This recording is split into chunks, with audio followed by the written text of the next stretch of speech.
And no further ado, I am going to hand things over to Keith. Okay, thank you. Good evening. Thank you all for coming. I'm Keith Kilty. I'm a member of DSA and part of the national committee that's organizing events like this around the country, as well as for the next few years. The Democratic Socialists of America started a project to recognize this year as the 50th anniversary of Michael Harrington's The Other America. And the program tonight is The Other America and the Persistence of Poverty.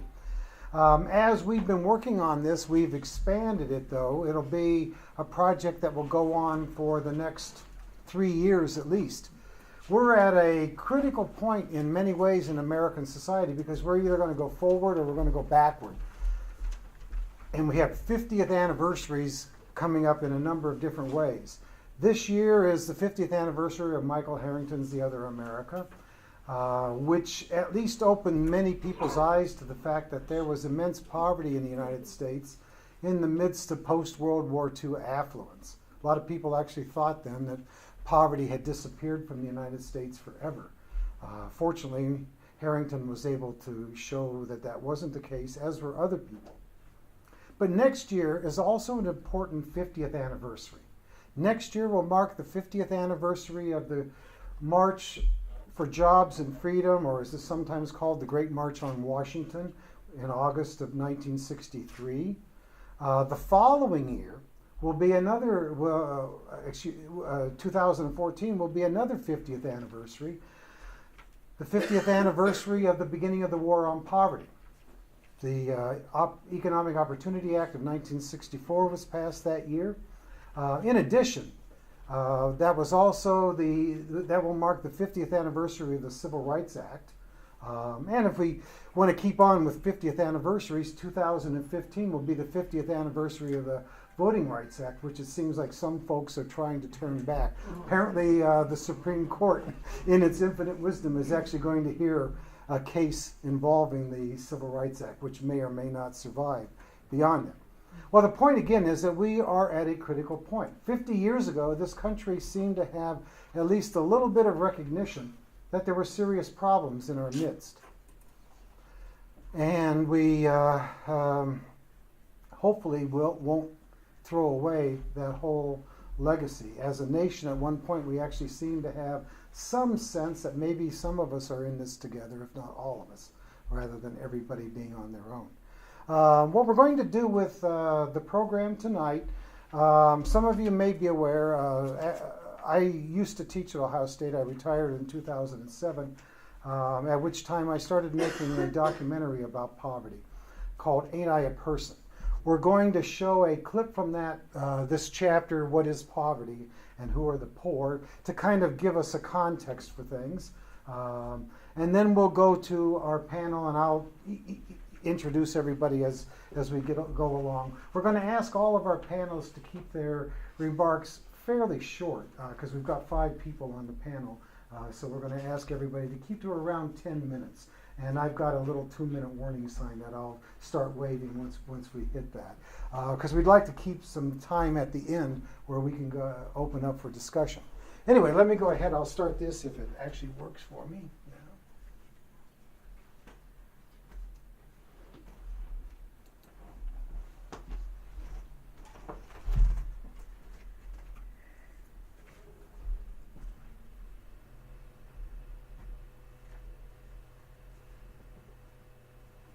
My own parents divorced when I was 11 years old, and suddenly my mother and her 2 children fell into poverty for some period of time. And it's not only that you find yourself living in a little apartment, but there's no hot water, and the bathroom is outside the house, and the shower is down the street. And because this was a kind of a cottage in a trailer park kind of situation, and so suddenly it's not only that you're poor, is that the life you're living is one that doesn't have dignity, and people don't respect you. And we have this expression that grew up, and I grew up part of my life in a trailer park. We have this expression now, people talk about trailer trash, and it shows the way that the society views people who it feels are poor, that they're trash, human trash. It's a very nasty expression. Yeah, poverty has changed. America has changed. The world has changed. I think what we see now is a sense of hopelessness that you didn't see in the 30s or 40s or 50s or 60s, especially in the African American community. And that sense of hopelessness is probably the most devastating thing that there is. I mean, even in the midst of poverty, people in the past believed in themselves and believed that they could do better and that things would change for them. Poverty is like scraping the bottom of the barrel.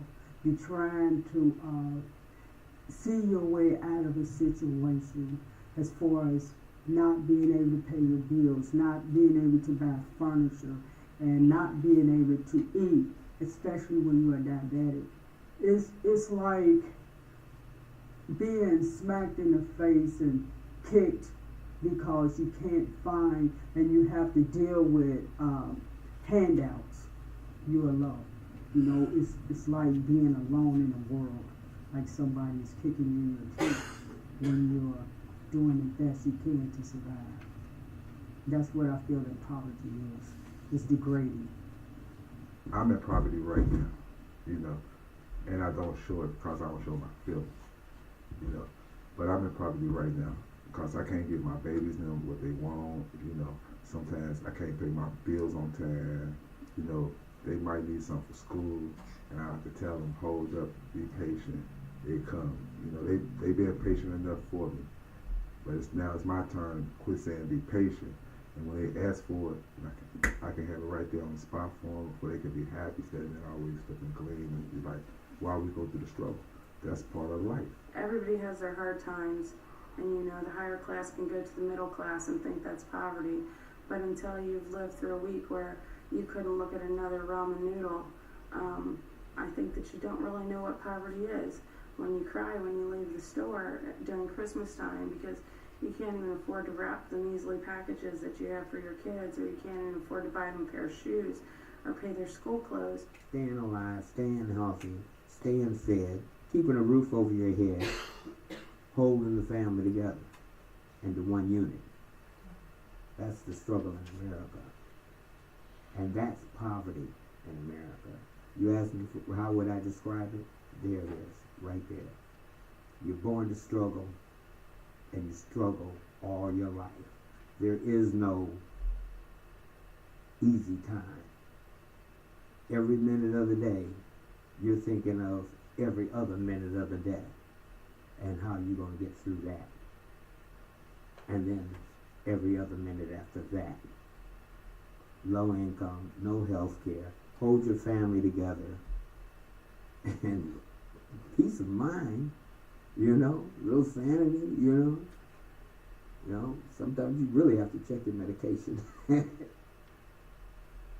Poverty to me is you have to worry where your next meal's coming from, whether you can pay the electric bill, or whether you're maybe getting your medicine or paying the light bill, or whether you're paying the light bill and not the phone bill this month. Then next month, then you got to figure out what else. So being worried on how you're going to pay your bills. If your child gets sick at school, how are you going to get to school to get your child, because you may not have bus fare because it's the middle or the end of the month. And to me, that's what poverty is. You may have to eat macaroni and cheese every day for a week, or, Well, I think that it's useful to distinguish between the material conditions that we define as poor. Somebody is poor if they don't have enough to eat or enough cash to purchase enough to eat, to pay for a shelter, to pay the fees that their children have to pay to go to school, or to buy the books or the uniforms to go to school, or to see a doctor, or to see a medicine man, to see whoever it is in their society that is authorized to treat people when they are ill and afraid. That's one kind of poverty, material poverty. But there's another dimension to poverty that is just as important, and that is that if people live in such a way that they cannot participate in the mainstream culture, in the activities, in the consumption that most people in the society think everybody should have. This so marginalizes them that is another very important dimension of poverty, especially in a consumer society like the United States. We'll start with Bob Petrakis, who's a professor of political science at Columbus State Community College, also writer and publisher of the Free Press, and currently a candidate for Congress on with the Green Party. So, Bob, please. Thanks. Simone reminded me that I actually knew Michael quite well and worked with him directly for 10 years. So let me, Michael himself, again, was a very guilty Catholic boy who had become an agnostic. I mean, it's Michael's stories are legendary. I remember when I picked him up in a Pinto, which was too small, and he had invited 2 more people for rides. He insisted on sitting on the hump of the Pinto. Although, at any rate, he worked with Dorothy Day at the Catholic Worker. He himself was raised in middle class affluence. His father was a Republican attorney, and all of that changed when he went off to Yale Law School and then began to hang out in New York City. So instead of being on Law Review, which he qualified for, he became one of the original beats, but a left-wing one, so to speak. And the whole notion, we really need to go back into this historical period. It's incredibly odd, right? In 1958, it was decided he was 30, so he's too old to be a young socialist. So he was going to go on the road like Jack Kerouac and write about America. And he traveled around, and what he found was what your relative, your famous relative Martin Luther King said is Michael Harrington rediscovered the poor. Right? Is that Harrington's thesis in the book, right, is that the poor had become invisible, in part because we had built those highways, and they dropped down, and you could no longer see the tangible poor within the cities. And again, I went to Wayne State, so I know all about that. I would be at Wayne State, and when it rained really hard, people would come up from the expressways, suburban people, and look around. They didn't even know how to get home, right? They didn't know. To the northwest, you take Grand River. To the east, you take Gratiot. So they would ask me, as one of the few people they trusted, a white face there. And I'm being helpful. I would always tell them, look, you go up 2 blocks to Bethune. There's a little dwarf hooker working the corner. You hang a right. Head down there. You're going to run into Gratiot. Just keep heading east, and you'll make it out to St. Clair Shores. But right, that was, unless there was a flash flood and a thunderstorm, no one saw those conditions. People had moved out to the affluent society, right? And nor did they go, as Michael did, to the migrant farms or into Appalachia. And some of you may not know it. He was a professor of political science, but his actual master's was in Shakespearean poetry from the University of Chicago. He was a great writer. The book itself was actually his second book. His first book was one of the worst, most boring books he ever wrote, called The Retail Clerks, which was a project he'd been paid for to write the history of the retail clerks. But it's the Other America, which came out of a magazine article, which was written in 1958 and later became famous as a book. He expanded it because a 44-page or so review by an ex-Trotskyist, Dwight McDonnell, in the New Yorker. So the review of the book was about, a quarter length of the book. And a lot of it were these vivid descriptions of poverty. And he was able to show that 22% poverty at the time when Eisenhower leaves office.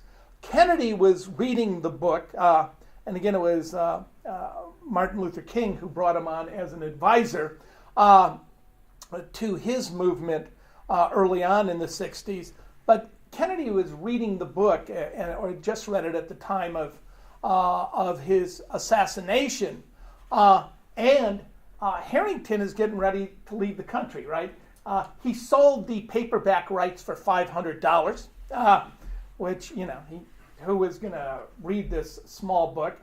It then after that became, at the time, the most reproduced social science popular book in history, in the Little Penguin edition. I once asked him about that. Michael, why aren't you wealthier from that book? And he's like, well, he sold the rights, went to France, wrote a book called The Accidental Century, which is a brilliant, brilliant book predicting the rise of worldwide poverty, etc.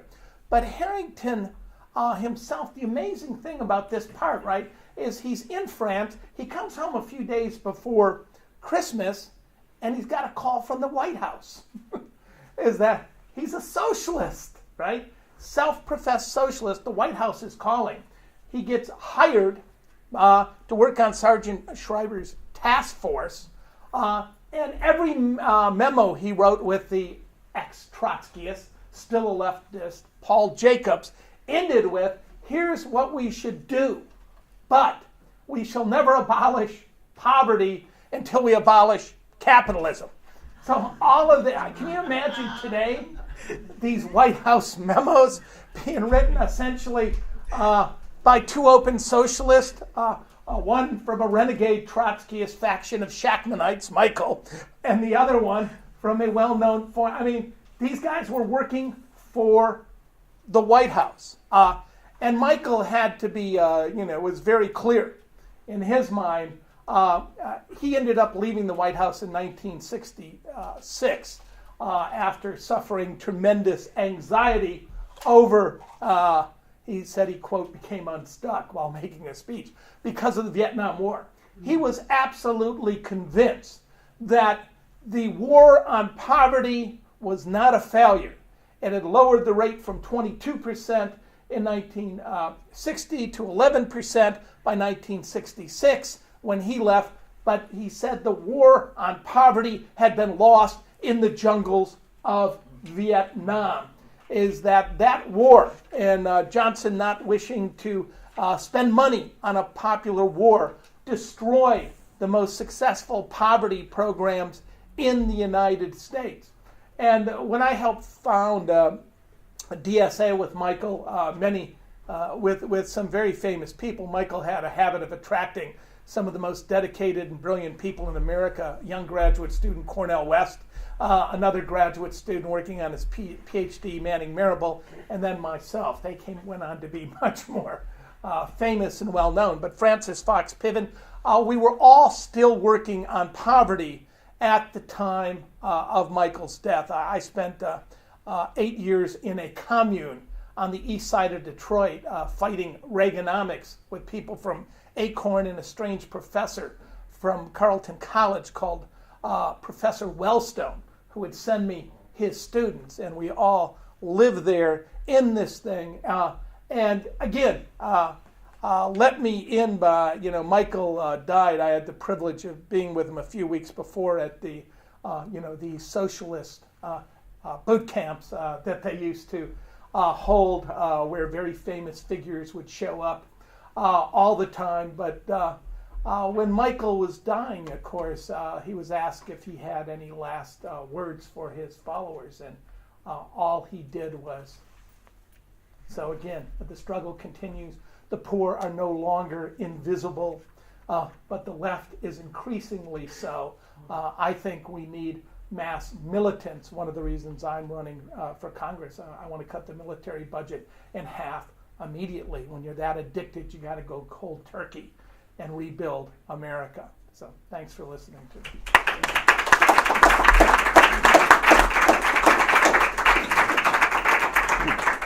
Thank you, Bob. It's great to have that personal kind of connection that you had with Harrington. I'd like to introduce Fadl Kaboub, an assistant professor of economics at Denison University, our next speaker. So, Thank you. get out of the way. I'm sorry. Oh, am I the next speaker? Or? No, feel free. Oh, sorry. No, I thought I was you're next. Doesn't matter. Okay. I'll follow you. All right. Thank you all for being here. I'm going to try to cover this pretty quickly because we want to leave enough time for Q&A at the end. So if you need to see the PowerPoint, I'll be more than happy to email it to you or share it with the organizers, and I'll be more than happy to give details. So a little bit of data about where we stand today. 44 million people below the poverty line, which is $22,000 for a family of 4. We're talking about 1 in 7 Americans. The poverty rate is slightly above 14% as of last year. 20 million people earn less than half the poverty line, and that's 6.5% of the population. That's less than half the poverty line. And 1 in 3 African American children live in poverty, and the national average being 1 in 5, which is not great, but you see the numbers. I want to argue that what we're up against here is not just poverty, it's poverty and inequality. And it's a vicious cycle, it's a vicious circle. And this is the recent inequality data for the United States, all the way from the 1960s to the present. And it is a consistent pattern for rising inequality. This is a Gini index or Gini coefficient, which is an indicator for economic inequality in the United States. This is median family income adjusted to inflation by income level. So I know the numbers are pretty small here, so I'm going to point here. This is people making less than $27,000 a year, people making between 27 and 47. This is the top 5% of income earners. This is the top 20%, the second 20%. And this is data from the 1970s to the 2000s. And you can clearly see the bottom income group. This is adjusted to inflation, essentially no increase in real income. In terms of taxes, the thick line, the dark line on top, that's the effective federal tax rate on the top 1% income earners. And the gray line here is for the middle class, pretty much the middle quintile. So essentially, over the last 50, 60 years, the effective tax rate on the top income earners is declining from whatever it was there, 85%, all the way down to some 30% in recent years. And for the middle class, it pretty much increased or stayed steady, depending on the years. So no help for the middle class and low-income earners when it comes to the tax burden. This is data for the top 50 corporations. This is median income for CEOs in the top 50 corporations in the U.S. It was pretty steady at $1 million a year, pretty much in the 1930s, 40s, 50s, 60s, 70s. And then something started to happen in the late 80s and 90s into the 2000s. And including after the crisis of 2009, you see the numbers exploding. So there's something happening there at the top 1%. And this is the key slide. This is productivity, workers' productivity, and wages from the 1940s to the present, all the way to the 1960s and mid-70s, pretty much going hand in hand. Workers become more productive, they earn more money. And this is adjusted to inflation. And then something happens there, and you see the split. Productivity continues to increase, and wages stay flat. And that's really the root cause of a lot of the things that we're observing today, not just in terms of unemployment and poverty and the attack on labor unions, but also in terms of financial instability. Because to fill the gap, because in the United States, consumers represent 70% of GDP, 70% of economic growth is consumer spending. So the question is, how can consumers continue to spend if their income has been flat for the last 40 years? Well, the answer is Wall Street. So financial innovation to create all kinds of extension of credit to consumers so that they spend beyond their means, so that they go into debt. And that's where financial crises lately come from. This picture here, again, the numbers, the graph is small, so I'm going to describe it to you. This is household debt to income ratio. and I'll explain it in plain English. The peak here is 2007, right here. This is right before the crisis. And what it's showing there, it's showing that if you have a family that makes $100,000 on average a year, its total debt is $135,000. So you see the line is staying around 60% for most of the post-war period, the 1950s, 60s, 70s, and 80s. And then again, after the 1980s, you see this tremendous increase in household debt. So you're not making more income, so you're substituting income with more debt. And the picture is even worse for when you look at it by income level. Again, the numbers are small, so I'm going to describe it. So in the previous picture, we said this is for the average American household, even though this is not average income. But if a family makes $100,000, we said on average they'll have a debt of $137,000. If you take it by income group, so the poorest 10%, the second poorest 10%, and then the richest 10%, the data is worse. So this is what I'm looking at. The poorest 20% of the population is this black line here. So for a family that makes less than, I don't know, let's say $10,000, what that is saying is their total debt would be $27,000. So the ratio gets worse for lower income groups. And then the yellow line at the bottom is for the richest 10%. In terms of interest on that debt, the peak again there in 2007, 14% of the family's income goes to pay interest on the debt. And this is the national average, and of course it's higher for lower income groups. Now, all of these things, the numbers that I'm showing here, this is not just very high for the US based on recent US history. This is the highest in the history of the universe. So it's not just, the US and all other countries have something like this. This is something specific to the US. The unemployment data, I'm going to go through this quickly. I'm sure you've seen this lately. We were experiencing one of the highest unemployment periods. Not the highest in terms of unemployment, but the next few pictures we'll see something very unique about this recession that we haven't seen since the Great Depression. This is underemployment, which includes discouraged workers and people who kind of give up looking for jobs. Again, usually the numbers are double the official unemployment numbers. So when you see the unemployment rate on Friday morning when the BLS announces it this Friday, watch for the underemployment rate, not just the official unemployment rate, because that's double. So right now we're around 15-16% underemployment, which is a true, correct measure for unemployment, not the official government statistics. And the BLS will not hide the numbers, they'll actually release them. It's just the media covers the official numbers, which is a lower number, and they don't really discuss this very much. Now this is the scary number. This data goes all the way back to 1948. And this is long-term unemployment, people who are actively seeking work for more than 27 weeks. We're looking at long-term unemployment as a percentage of the unemployed. So 50% of the unemployed today have been looking for work for more than 27 weeks. And you look at, by comparison, all the previous recessions, we haven't seen anything close to this. Not even close, other than the Great Depression. So the urgency for job creation, for addressing this, is something that should be discussed at 9 o'clock tonight, I think. But probably not. Now, the percentage of those who are not in the labor force, those who kind of give up looking for jobs, the discouraged workers, if you ask them, if there's a job right now, will you take it? Will you come back into the labor force? More than 5% of the labor force, those who are officially not in the labor force, they'll say, we'll come back, we'll take a job right away. So this is kind of a way of measuring how much discouragement is happening in the labor market. People are leaving the labor market.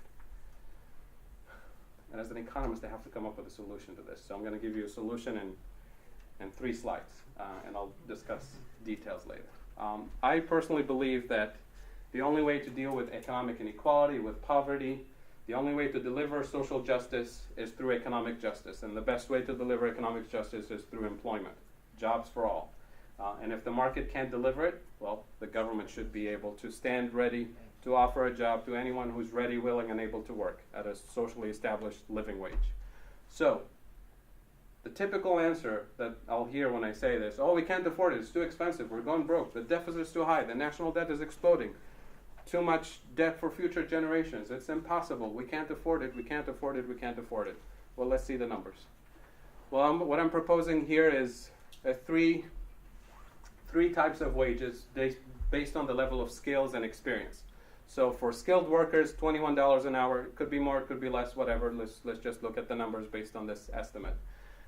For semi-skilled workers, $18 an hour, and for unskilled workers, $15 an hour. We can change the numbers, it will not change the conclusion, and we'll see what this adds up to. We're talking about, roughly speaking, 24 million people who are now unemployed or underemployed, including the categories that are excluded from the official statistics. If you hire them to work full-time, 40 hours a week, and if you include $10,000 per worker annually for benefits package or health package or whatever additional benefits you want to add, if you include $50 billion a year for material costs to employ these people to do all kinds of things, again, we're trying to be generous with the numbers here, the net total cost of this whole program will be less than $600 billion. That's less than 4% of GDP. Now, if you've been watching the stimulus packages and the bailouts in the last few years, there was the first $800 billion, and then there was the second $800 billion, and then there's some estimated $29 trillion that the Federal Reserve Bank used to bail out banks over the last 5 years that didn't even go through Congress. We didn't even know about it until very recently when the data came out. $29 trillion with a T. So, how did I come up with this number? You add up the cost, you employ everybody, they're going to start spending. I mean, workers spend pretty much all of their income.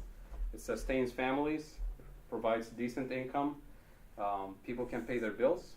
They can pay their mortgages. They can stay in their homes. They pay property tax. They pay sales tax. They pay income tax. All of that money comes back, so that's part of the calculations. Tons of studies linking unemployment to increase in crime, to all kinds of social costs, health costs, both mental and physical costs. So we didn't try to eliminate that, because we're saying when we're employing everybody, we're not going to eliminate all problems in society. We're saying we'll eliminate some of it, a small portion of it. So that reduces cost for the government. So if we've been spending $800 billion a year bailing out banks and creating all these indirect incentives, why can't we do this way? Why not? There's plenty of useful, productive work to be done. All you have to do is look at all the nonprofit organizations in the community and all the hard work they're doing. They're doing it based on volunteer work with very limited resources. Why can't they apply for a grant from the federal government, get those $800 billion, and hire those who are unemployed in the local community to produce useful, productive things that don't compete with the private sector? Nonprofit organizations are not competing with the private sector. They complement the private sector. They face the failure of the private sector. And that's what I'm proposing. Some people say, well, this is way too much to do it all in 1 year. 23 million people at once, we can't logistically do this. Well, you can do this over a 3-year period. It's even easier. So you can say the first year we employ all the long-term unemployed. The second year we employ the marginally attached to the labor force and those who are excluded. The third year we employ everybody else. So you can phase this in over a 3-year period, a 5-year period, whatever. There are multiple solutions. There are ways of doing this. We're just not having the right debate at 9 o'clock. And these are the numbers for the if you phase the program over a 3-year period. I know we're out of time, so I'm going to just quickly throw this on the board, and I'll be more than happy to share it with you. People ask, well, what kinds of jobs? There's nothing useful, productive to be done. Otherwise, the market would have done it. Well, there's plenty of stuff to be done. I have a long list, and I'll be more than happy to share it with you. Conclusion: it can be done. It's affordable. It's desirable, and we have to do it now. Thank you.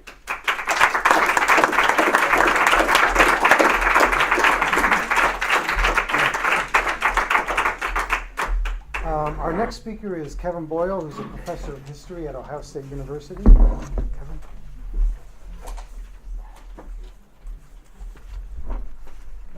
Thank you very much for inviting me. I don't really know what it means that Bob and I are both native Detroiters. I don't know if there's some sort of deep symbolism to that.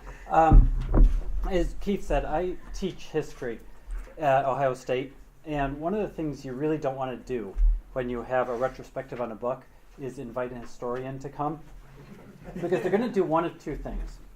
One thing they are going to do, one tendency they have, and it's the lesser one, is they're going to say all the things about the book that made the book a classic.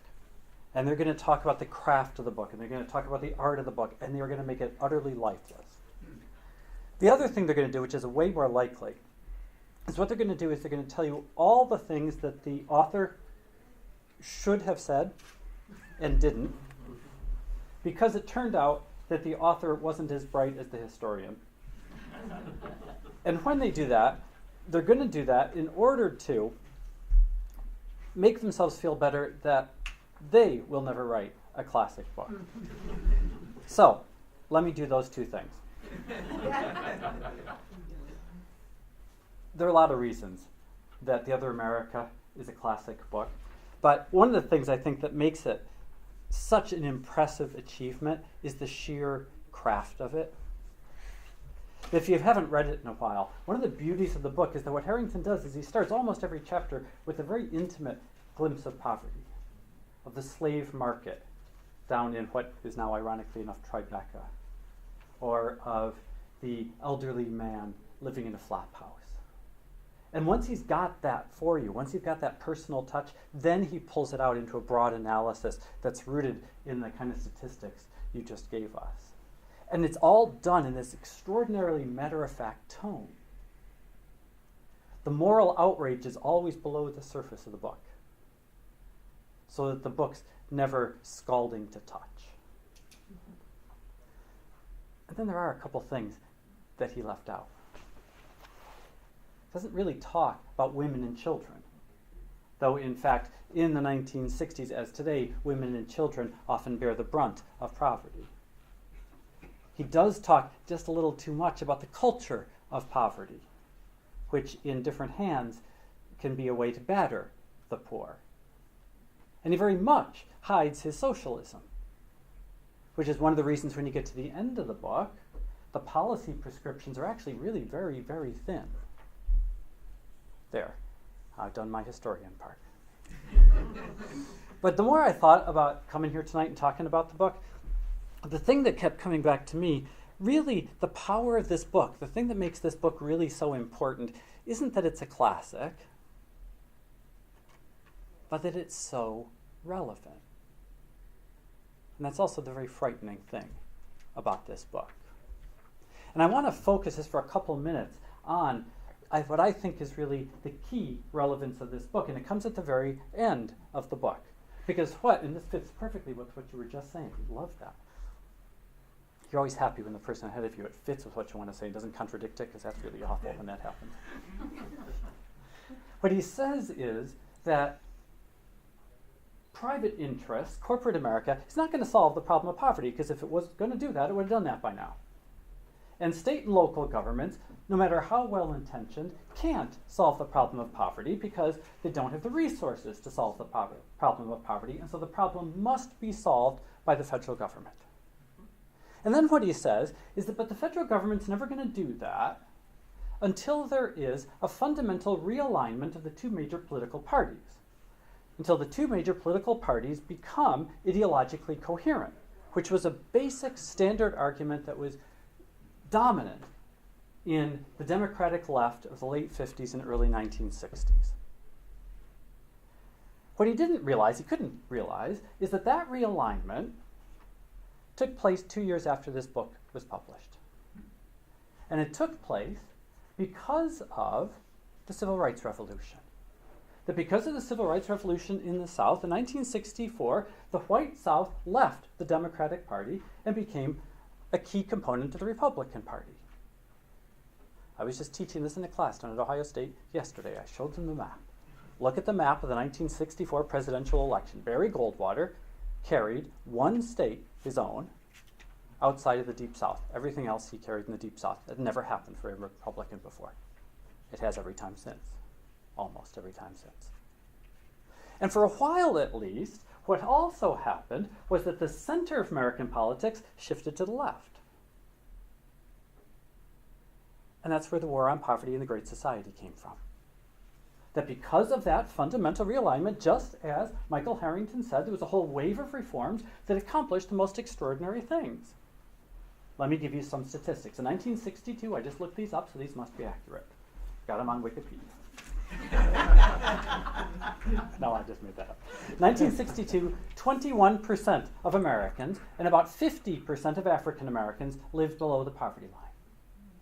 A decade later, 1973 to be exact, 11.1% of Americans lived below the poverty line, while the African American percentage was down to 31%. That's 11 years, 1962 to 1973, where the poverty rate absolutely fell. Ronald Reagan loved to say, it's one of his favorite lines, "We fought a war against poverty, and poverty won." That's not even close to true. The federal government fought a war against poverty, and poverty went into massive retreat.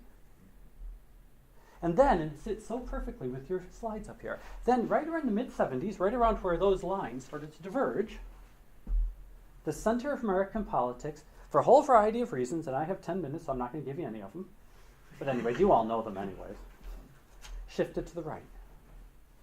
And the Republican Party built a conservative coalition whose main purpose was to, as they would put it, empower free enterprise and undercut, that's the polite way of putting it, eviscerate, might be a better term, the welfare state. It was a political agenda. Or a better way of putting it is a political agenda. And the result of that was the reversal of so much of what was accomplished in those 10 years. And the numbers are absolutely clear. 2011, the last year for which statistics are available, 15% of Americans lived below the poverty line. That's the highest percentage since 1993. And 1993 was an anomalous year. In fact, to find a comparable couple of years since the last that are compared to the last couple we have, you have to actually go back to 1982-83, the Great Reagan Recession, which was devastating. And you saw that in the unemployment statistics. Unemployment was higher in the Great Depression, in that Reagan recession, than it is now. African American poverty in 2011, 27.6% of African Americans live in poverty. That's the worst rate for African Americans in a decade and a half. This is the most startling statistic of them all. In 2011, 48% of the American people, that's 97.3 million Americans, live within 200% of the poverty line. Half of all Americans live in what is essentially, what we essentially describe as the near poor. Half, it's actually more than the 47%. It's the 48%. And the percent, as you already pointed out, the percent of those living at half the poverty rate, which is about 6.2, 6.3%, that's the highest rate, half the poverty level, since that statistic has been kept in 2011. And that's what's so haunting about this book. 50 years ago, this is the kind of thing historians, I get paid to say stuff like this. Well, not tonight. 50 years ago is a long time. When Michael Harrington was sitting in his flat in New York City writing this book, I can almost guarantee you, he did not read Jacob Riis's How the Other Half Lived and said, oh, this is the way it is today. But we can read Michael Harrington and say, this is the way it is today. So just for a second, let me do that. This is his conclusion. The other America cannot be abolished, he said, through concessions and compromises that are inevitably made at the expense of the poor. The spirit, the vision that are required if the nation is to penetrate the wall of pessimism and despair that surrounds the impoverished millions cannot be produced under such circumstances. What is needed if poverty is to be abolished is a return to political debate, a restructuring of the party system so there can be clear choices, a new mood of social idealism. That's America today. That's what people dream about. is to have a genuine political debate. To have a political discussion, an honest, open political discussion, not to agree, but to have an honest, open political discussion about the questions of equality and inequality. To imagine that somehow the power of grassroots politics can penetrate upward into what is an incredibly benighted Washington, D.C. And to actually imagine a day, maybe 50 years from now, when the other America actually is the museum piece that Michael Harrington would have wanted it to be. Thanks very much for inviting me.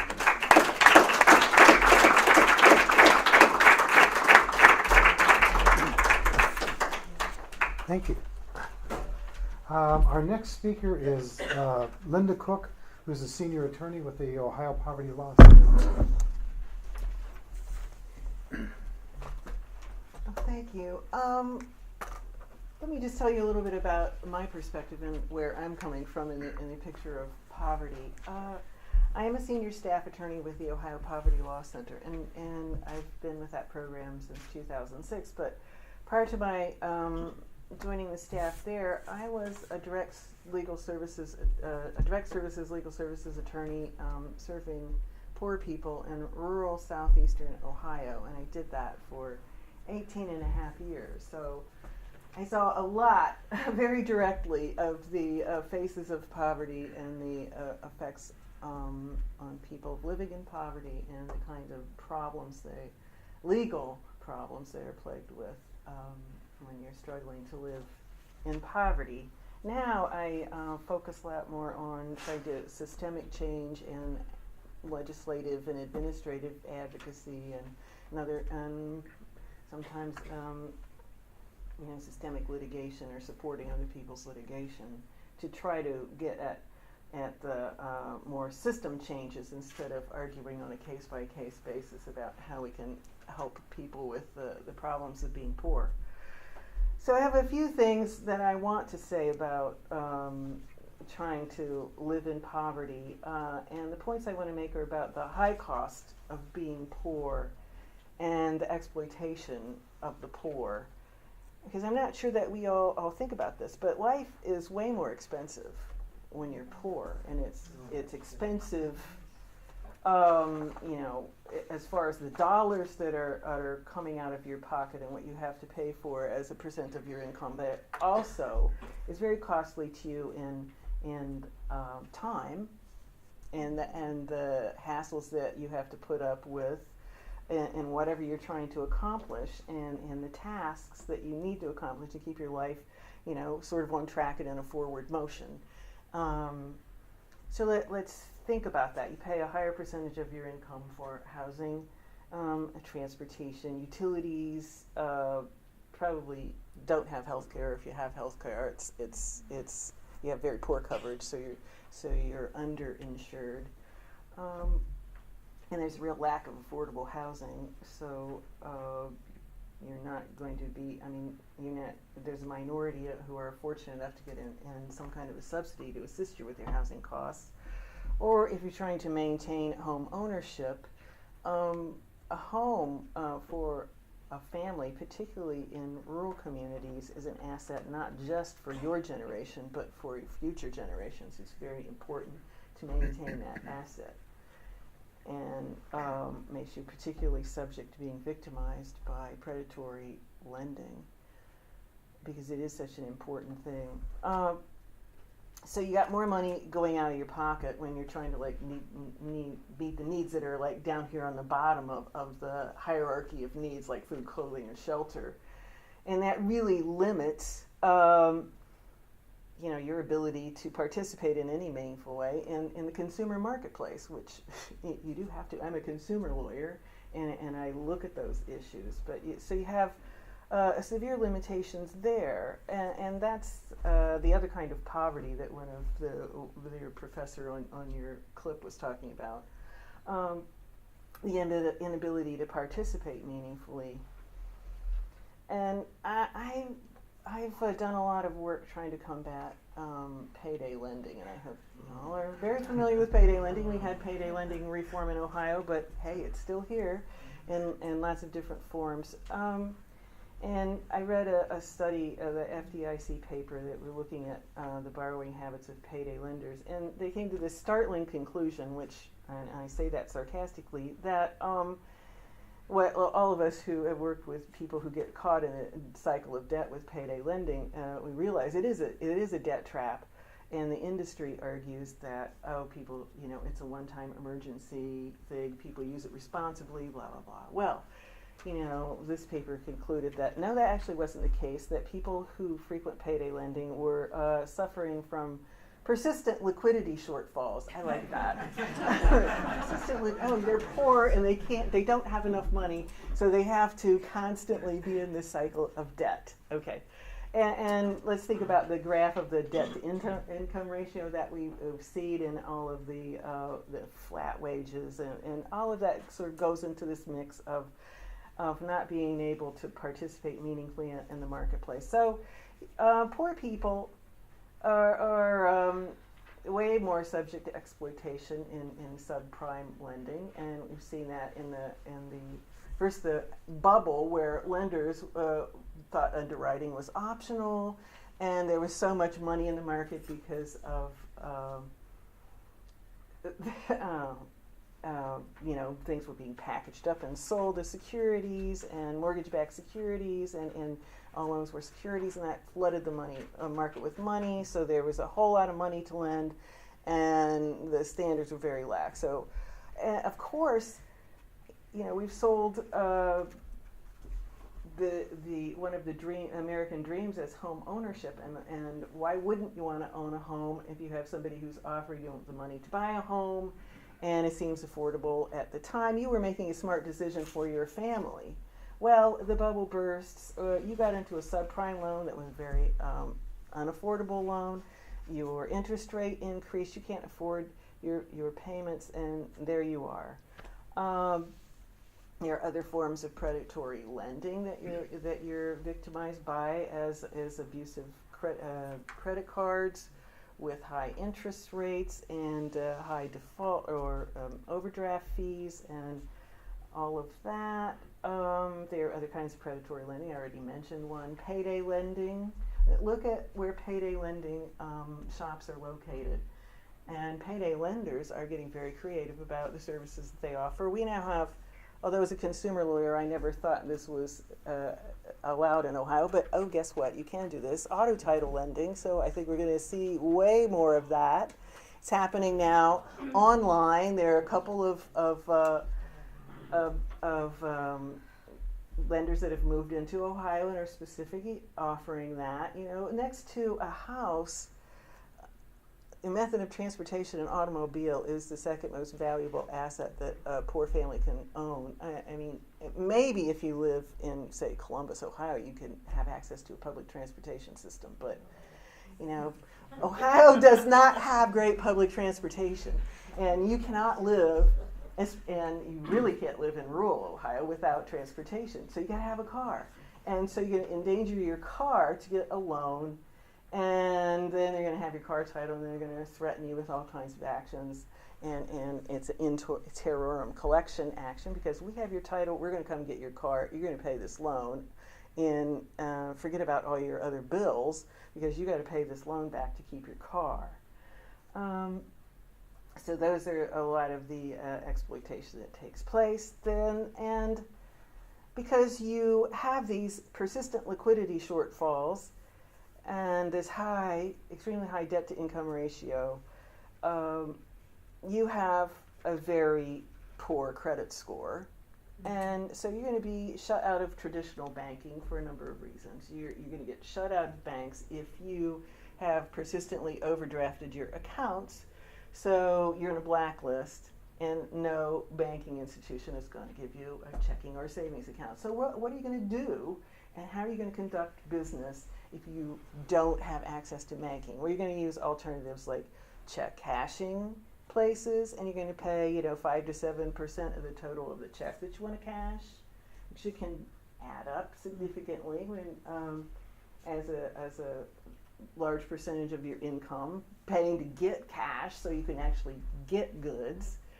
You're gonna go to buy here, pay here, auto places, which some of them are very reputable, lots of them are not, and they have very high interest rates, very abusive repossession tactics, and will pursue you for collection. And another rising way that the poverty population is dealing with being outside of traditional banking is using prepaid debit cards. The use of the prepaid debit cards is not evenly distributed among the population, and the largest numbers of prepaid card users are members of vulnerable populations, lower income, the unbanked, recent immigrants, consumers in fragile economic situations, and younger, less educated, and less experienced consumers. So we have this product which actually used smartly and appropriately can be an effective tool in managing your finances, but they're very real. I mean, actually, they aren't hardly regulated. So there's a wide variation in what you're going to pay in fees to use the cards, and the penalties that you're going to incur if you don't use them properly. If you are smart and going to try to check your balance to make sure that you don't overdraw on your card and understand how much money you actually have to spend, then you're going to pay fees of $1 to $2 every time you want to do a balance check at an ATM. I mean, they're loaded with fees. They can be, and that's another way that they're shut out. So a couple more things that I want to mention. Student loan debt. We all look to education as a avenue out of poverty. Well, and it can be, but trying to finance education is way more burdensome for low-income households. For example, a family living on $36,000 a year or less would have to pay more than 70% of its income to cover college costs after accounting for grant aid. And not surprising, low-income and moderate income students are overrepresented in for-profit schools, and the default rate on student loans for for-profit schools with around 36% in 2009. And about half of the industry's students, the for-profit industry students, are low income, and 37% of them are minorities.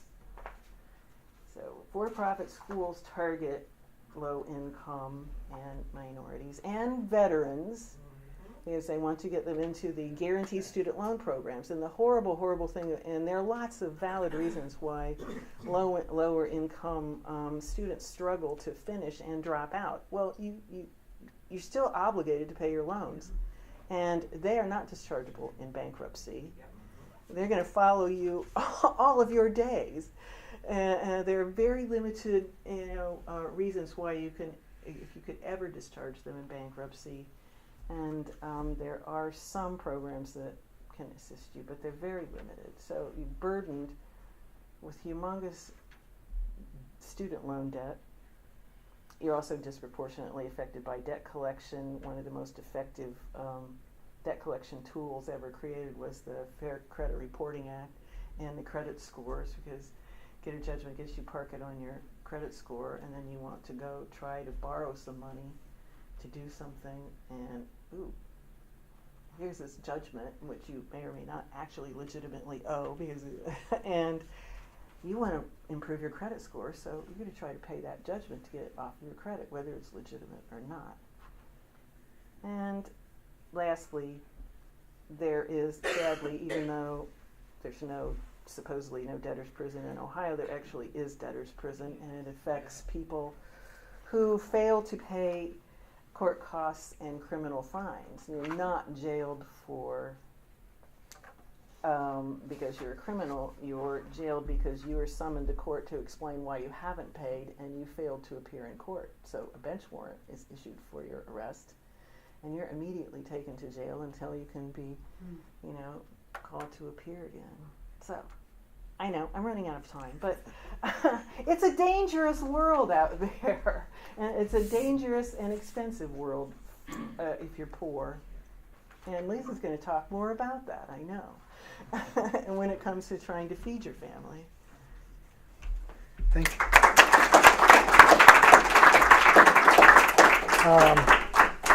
Lisa Handler-Fugit, Director of the Ohio Association of Second Harvest Food Banks. Great. Thank you so much. And want to thank you all for coming this evening. And I think one thing that we know, certainly this unending Great Recession, and that's what I call it, while economists tell us that the recession has ended, I can tell you from the work that we do, we continue to see the carnage roll out day after day, week after week, and month after month.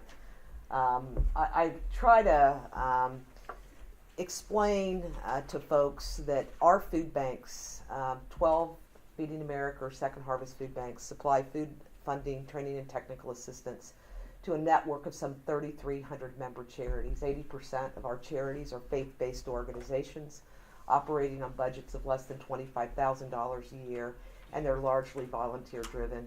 We've been tracking service statistics on a monthly basis since 1996, and if any of you know what happened in 1996, President Clinton signed the Personal Responsibility and Work Opportunity Reconciliation Act, which ended a 60-year entitlement to basic cash assistance to our most vulnerable families, primarily women with children.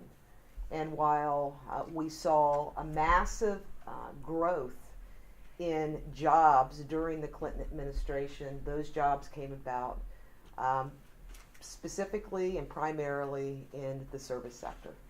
Jobs that do not provide full-time benefits, with living wages, with health care, with paid time off. And I will tell you that our lines since then have continued to grow through multiple recessions. And I liken this great unending recession that the facts don't really matter. In May, the Federal Reserve came out and reported that from 2007 to 2010 that the net worth of the average family dropped by 38.8%, was the biggest drop since they began collecting this data in 1992. And in fact, income, real wages from work had dropped by 7.7% during the same time. In essence, those high-wage manufacturing-based jobs that provided the opportunity for not only the solid middle income lifestyle where families could send their children to college, where they hoped that their children would move up beyond them in the economic scale, was really ending, and any possibility of retirement was gone. Housing values were plummeting. In fact, 1 in 4 homeowners are now underwater in their home. At the same time, we are being eaten alive by rising healthcare costs. Healthcare costs have risen by 3 times the rate of inflation. And from 2000 to 2009, Ohioans have lost $22.3 billion out of their paychecks. 16.4% of Ohioans now live at or below the federal poverty level. And why we talk a lot about poverty. Poverty is increasing among households that are above 100% of poverty, but in my lines where we're seeing it the most are people that work every day, that play by the rules, who are working multiple jobs, stringing every part-time job they can together. We are mandated to provide services for households up to 200% of the federal poverty level. And in the last quarter, over 2.3 million Ohioans had to turn to a local church, to a local not-for-profit organizations. They aren't earning enough to be standing in grocery store checkout lines, but at the end of a long day, they have to stand in a food pantry or soup kitchen line. There is something wrong in America when we have politicians, including our own president, that will not stand up for the food stamp program. Why he did not claim this, and why the right labeled him as a food stamp president. You know what? Thank God we have a federal nutrition safety net that provides a modest little benefit of not more than $16 a month for a senior and not more than $21 a week for a low-income working person. I can only imagine what this country would look like if we had nearly 1 in 6 Americans who didn't have a federal nutrition program to turn to. I carry this map around, and Linda, you will appreciate this map. It is a map that is bracketed. The red designates the number of individuals in that county that have incomes below 200% of the federal poverty level, and that's 40 to 45% of all individuals in that county have incomes below 200% of the federal poverty level. This map was just updated, and in fact, today, 3,561,514 Ohioans, 31.8% of the state's population, now have incomes below 200% of the federal poverty level. Would you say that again, please, Lisa? 3,561,514 individuals, 31.8% of Ohioans have incomes at or below the federal poverty level. 59 counties of our state now have 30% or more of their residents with incomes below 200% of the federal poverty level. In last year's map, we had 4 counties that fell in the range of 10 to 15%. They were the very affluent counties of Medina, Union, Warren, and Delaware. This year, only 1 county, Delaware, held that distinction. I was recently in Medina County. If you know much about Medina County, it's still a really affluent county. There's a wonderful group there called Feed Medina County. It's run by a wonderful woman by the name of Sandy Calvert. And for those of you who might recognize that name, she's married to former Representative Chuck Calvert, who chaired the Finance Committee for many, many years. He's now been term limited. I had the great good fortune to be with them the evening of the food pantry distribution. Chuck Calvert now works at the food pantry, and he said, "Lisa, you came before my committee begging for crumbs to help keep our food pantry stocked, and I never really believed what you told me. Today, I stand in that line, and I am serving people that I served with on civic and social committees, who I drank with in the local pubs, but more importantly, the country club, who now find themselves, and I can say through no fault of their own, who should be living out their golden years, are now standing in our food lines asking for food because they need it. I also challenge our elected officials to post these maps in their offices, so when they come in every day, they realize and they look at these maps, and I'll pass it around, and know that they represent everyone in their district, not the chosen few. We've heard a lot of data tonight. I think the data speaks for itself, but certainly during this election cycle, doesn't really mean much. Data doesn't hold true. It's all about spin and falsehoods. In our association, we believe that it's important to give a voice to the voiceless, and we started a paper plate campaign. We have collected over 35,000 paper plates written by people who stand in the food line, because theirs are the voices that are lost in this. One paper plate read, "Don't have enough money to make my bills. Can't buy food for my 8-year-old. I work and still can't afford food. Medicine, doctor, car insurance, car maintenance, pay utilities, etc. I've had to sleep in a car for many nights and go to work with no restroom to get ready. One paper plate read, "My mother is 90 years old, lives by herself, and draws only $16 a month in food stamps. Please," the plate begged, "keep the pantry open. She is the greatest generation. $16 a month in food stamps, just 50 cents a day for the greatest generation." So, in conclusion, as I know I stand between you and the door, as we all want to scurry off to watch the first debate, by the time President Obama and Governor Romney throw the first punches tonight in tonight's debate, many of the nation's 16 million poor children will be fast asleep. Some of them will have gone to bed hungry. Some of them will be sleeping in homeless shelters and substandard housing. Many of them live in distressed communities with few quality jobs available for their parents and going to school in very struggling public schools. All of them face certain hurdles in academic achievement, employment prospects, and economic success that threaten the long-term economic competitiveness of our country. Children living in poverty are less likely to be successful in school, less likely to gain employment be gainfully employed over their lifetimes, and the longer children live in poverty, the worse their adult outcomes are, including employment and earnings. Those 16 million poor children represent 1 in 5 of the children in the United States.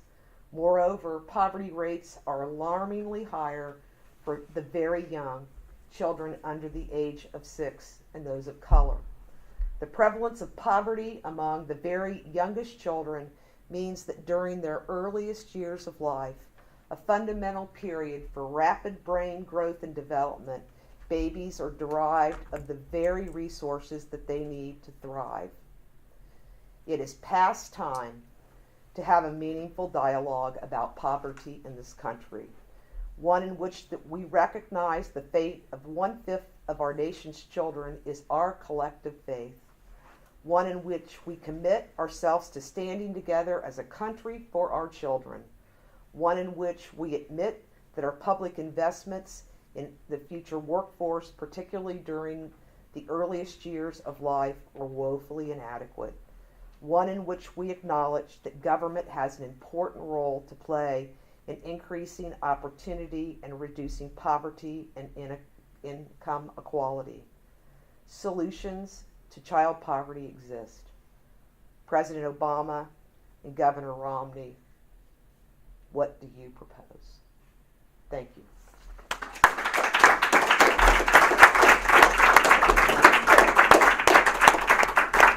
I'd like to thank all of our distinguished panel for their comments tonight. Very thought-provoking and powerful statements. At this point, we'd like to open up for some dialogue. If any of you have questions for a particular member of the panel, or just something that you would like to raise that hopefully somebody can respond to, please feel free.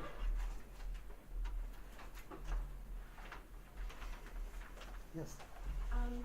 On your presentation about your plan, when you talked about the 3 phases, you didn't focus in on like what age people would be, because it's the young people who are having a hard time getting their toe in the labor market, and then they just sort of get used to hustling or doing whatever they can. They don't know how to be employed. Right. This has no age limit. This is for anyone ready, willing, and able to work. This is jobs for all. This is not. There should be sort of an incentive maybe for under, the young people. Is there any idea? Did you have any idea of what kind of jobs you had in mind? If there was a program like that? I listed them there, but I just ran through them very quickly. There's a lot of stuff in the. There's plenty of literature on all kinds of jobs. Ideally things that don't compete with the private sector. So things that are either not provided by the private sector or undersupplied by the private sector. There are lots of experiences, including right here in the United States, the New Deal programs. Argentina recently in the 2000s, after their economic crisis, had a major employment program, created 2 million jobs overnight because there was a political commitment to do it. And then eventually they did the same thing that other countries did, which is send them home and send them welfare checks better than being productive and engaged in politics and society. So there's plenty of creative ideas for employment. This is an opportunity to kind of refocus, reshift the main engine of the economy, which is fossil fuel, driven economy, towards green technology. There's plenty of innovation, but it's not profitable to do it in the private sector. It has to be government funded, sustained for a long time for it to be profitable. So there's a lot of non-competitive ideas that have to be funded by the federal government. States can't do it. Local community can't do it because they're not financially sovereign. They can't print their money. The federal government can.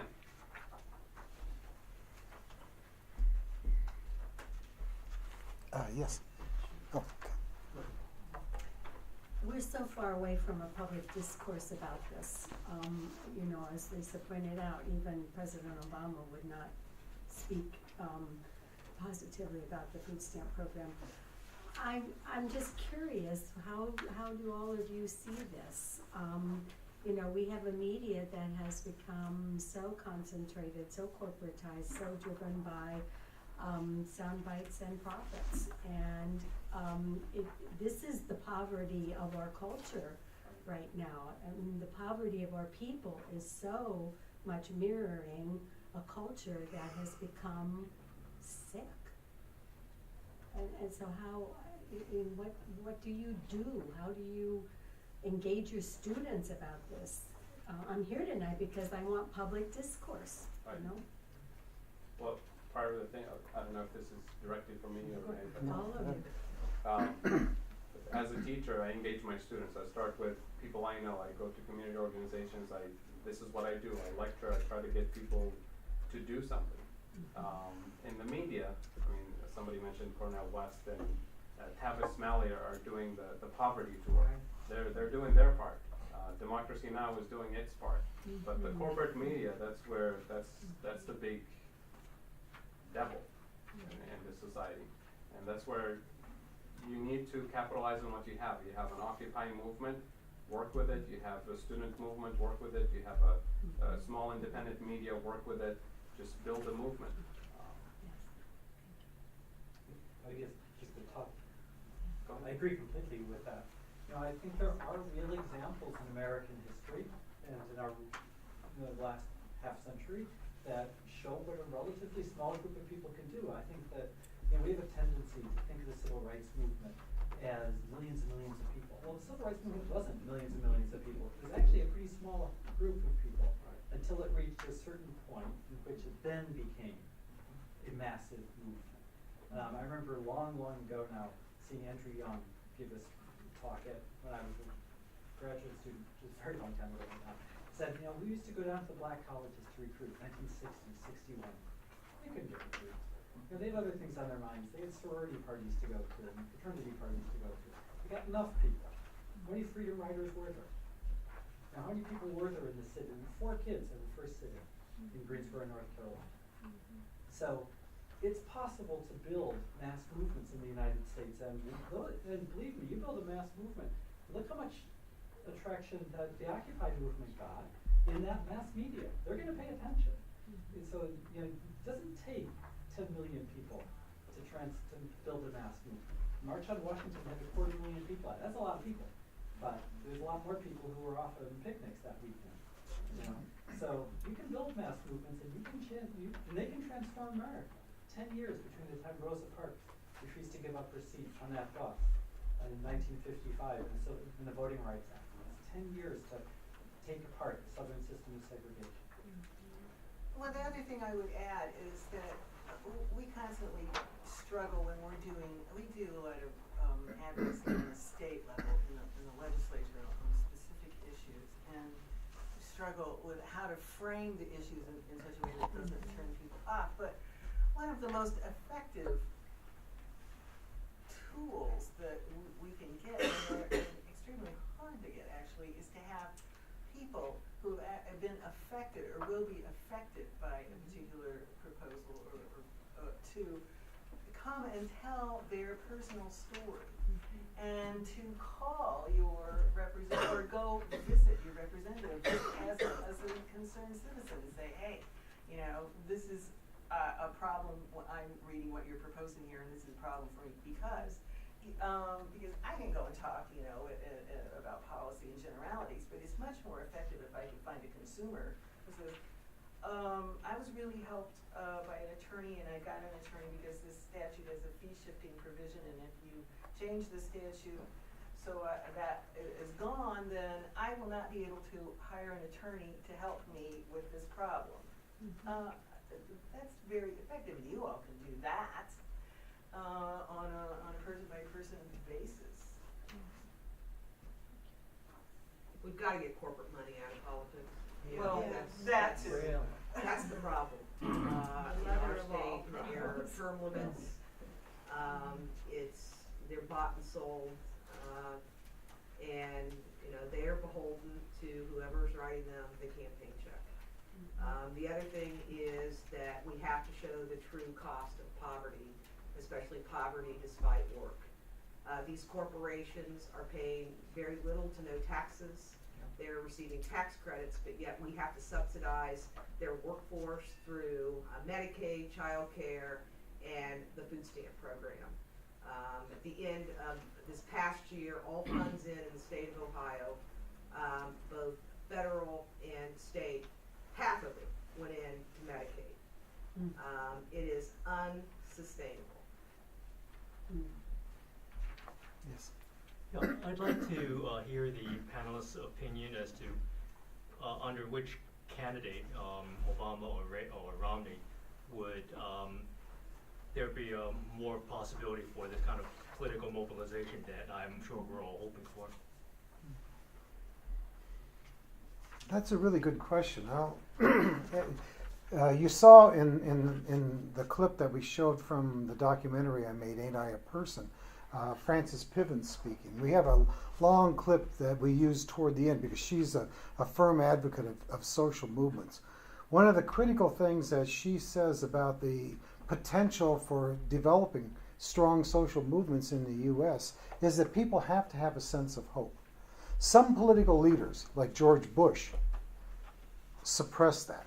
People know that they're not going to get anywhere with him, and that takes away hope, and it makes it a real hard struggle for movements to develop and to sustain themselves over a period of time. Others may be more open to that and may bring with them some sense of hope that could potentially help to keep movements going. It doesn't mean that electoral politics is going to be effective in and of itself. Now, I don't believe in electoral politics. I tend to vote, but I don't particularly have any faith that anybody in office right now, particularly at the national level, is going to do anything unless we put the fire to their feet. If it hadn't been for the Townsend movement in the 1930s, which was a movement led by a California physician who was demanding that there be old age pensions for people. $200 a month, actually, he was proposing at that time. Had it not been for people in the streets raising issues about that, the Social Security Act of 1935 would not have developed, would not have come about. Franklin Roosevelt probably was open to listening to ideas, maybe more than Herbert Hoover. There may have been a little bit more sense of hope because people did take to the streets and they challenged because of that one particular leader rather than another. But it was only because of the movements that forced people in Washington, who were very nervous actually that there might have been a revolution in the U.S. in the 1930s, that the Social Security Act came about, which the first pensions that came out of that, by the way, for old people were $20 a month, not $200. And it's unfortunate that Americans tend to be bought off very, very cheaply, too. We don't have a strong labor movement in the U.S. that has been able to sustain that over time. In the 1960s, it was the welfare rights movements, which Frances Piven was one of the leaders in, that helped to push the idea that we ought to have cash assistance for people in this country when their incomes fell way below where any possibility of a decent life existed. There was a different era at that point too. The Great Society came about because there was a sense of hope. It wasn't just that Johnson, out of his magnanimousness, wanted to bring that about. It was because there were people in the streets challenging. The civil rights movement was very powerful, very strong at the time. The anti-war movement in Vietnam, the labor movement, the women's rights movement, there were a lot that came together and coalesced because there was a sense of hope, and that brought about powerful changes. I think we've been through a bad experience in the last decade or so because of some of the leaders that we've had, and actually the last 20 years. I don't think Bill Clinton was a leader that evoked hope in people and led to movements either. Obama, whatever his strengths may be, does seem to bring with him some sense of hope for people, and that's helped to bring some movements about. Now, that doesn't mean people can rely on him. The only way he's going to do anything like any other leader, like FDR or LBJ or anybody else, is if people are in the streets and put the fire to their feet. As Piven says, we don't have the propaganda machine. We're not the Koch brothers. We don't have that money. But we do have the movements, and that's the only way to bring about change. We have to do it through dramatic and disruptive ways. And those are her words again. And I like that issue, disruptive. You know, we've got to raise hell. Nobody's going to pay attention if we don't. Mm-hmm. Well, I'm sorry. I don't just dominate. That question, I'm not sure the answer came to your question, did it? You're talking about the two candidates now, aren't you? Right, but I was asking for an opinion as to which candidate might, That's what I thought, yeah. whose election might Yes. enable conditions for more. I didn't think you got an answer. I would like to hear an answer to what he's talking about. Right. What, I mean, what the do we point do? he's made about the interplay between grassroots movements and mass mobilization and electoral politics is a critical one. I mean, during the 1930s, it was the grassroots movements that put the pressure on FDR, but also the fact that it was FDR rather than Hoover made a big difference as well. And the fact that FDR turned around and enacted, or helped to enact the National Labor Relations Act, in turn gave more momentum and force to the organizing of workers across the country. And Lisa made the point earlier, I think she's left, that the key is to eliminate the corporate spending in politics, the corporate domination of the political process. And one reason that's gotten worse is because of the Supreme Court Citizens United decision. And if you want to talk concretely about the difference between Obama and Romney, with Obama, there's a good chance that there will be justices appointed who will overturn Citizens United. If Romney is elected, there's no chance in hell that Citizens United will be overturned, no matter what the level of grassroots politics or mobilization or protest in the streets. So on that key, I see the logic of what you're saying. Does anybody else have a different perspective to answer his question? We got to do something in November besides think long term. Well, it's definitely not going to be Romney. If there's any hope, it's going to be Obama. Definitely, I agree with you. Okay. But Obama did have his chance. The first 4 years, with all the hope and everything, he did have the social movement behind him. He had the Occupy Wall Street. He had the Arab Spring internationally. He had the workers in Wisconsin, and he turned his back on all of them. So he did have his social movement. It's true. For a great leader, you need a great social movement, like FDR, like all the other great leaders. Obama had his social movement, and he turned his back. So hopefully, let's say that he's just a politician, wants to get reelected and wants to be nice and cozy with everybody. In the next 4 years, he doesn't have to worry about re-elections. So if he misses his chance, then he's going to go down as the worst examples of big hopes. So you came out for different reasons with the same answer. Right, but it's very important to push for that social movement, because he's not going to do anything if there's no social movement. He missed the first, the second, and the third in the first 4 years. Maybe the next round, but thank you. I'm not very optimistic, but it's definitely better than Romney. When is the go ahead. Well, I was just gonna say, as a political studies graduate student, like I've learned that presidents are definitely more productive in their second term, and so it seems like it would be unproductive to cut Obama off now and not give him a chance, because he does fear he has to be reelected. So he's got to cater to both parties right now. So if he's ever going to be productive, it will be in his second term. Same answer, different approach. Thank you. Okay, now people will probably get really upset with me for saying this, and I'm no historian or economist or anything, but it seems to me that whenever we have a Democrat in the White House,